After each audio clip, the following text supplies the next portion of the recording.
From the National Newsroom of the Canadian Press, I'm Brenda Molina Navidad. The union representing some 3,000 rail workers has reached a new 4-year deal with Canadian National Railway.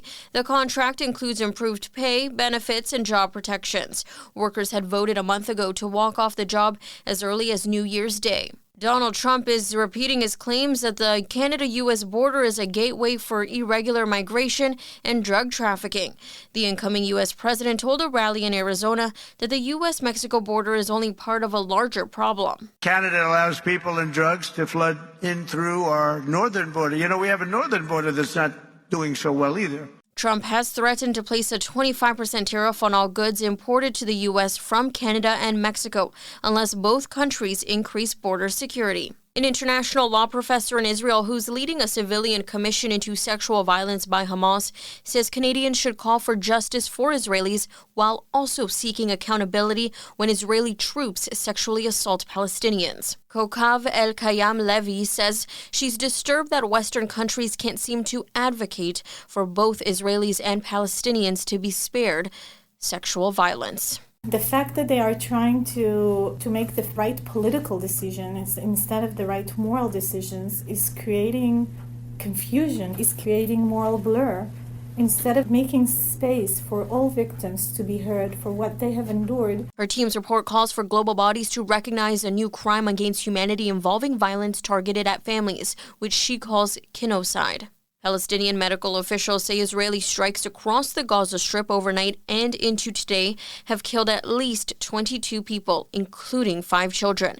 Israel has carried out daily strikes in the region more than 14 months into the war with Hamas. Back at home, Ottawa police say 10 people are in hospital and one of them is suffering from life-threatening injuries after a suspected carbon monoxide poisoning case. Meanwhile, emergency crews in BC have recovered the body of a second person whose home was hit by a mudslide last weekend. Reporter Rob Westgate has details. It happened last Saturday during a severe windstorm that rocked the region some 40 kilometers north of Vancouver and closed a large section of the Sea to Sky Highway. Emergency crews had recovered the first body last Sunday. The new development comes as another stretch of intense weather has hit the BC coast again. And now in entertainment. Let's do this! Sonic the Hedgehog sped past Mufasa from The Lion King to take the top spot at the box office. The third installment in the video game adaptation series debuted with an estimated $62 million US in ticket sales over the weekend. Mufasa made a less than expected $35 million. This is the Canadian Press.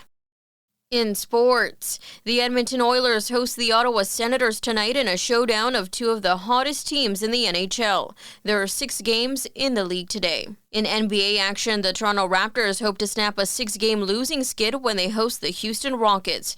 It's a tall task for the 7-21 Raptors as the Rockets are third in the very competitive Western Conference. Luke Brock was a symbol of great base stealing, but today I'm the greatest of all time.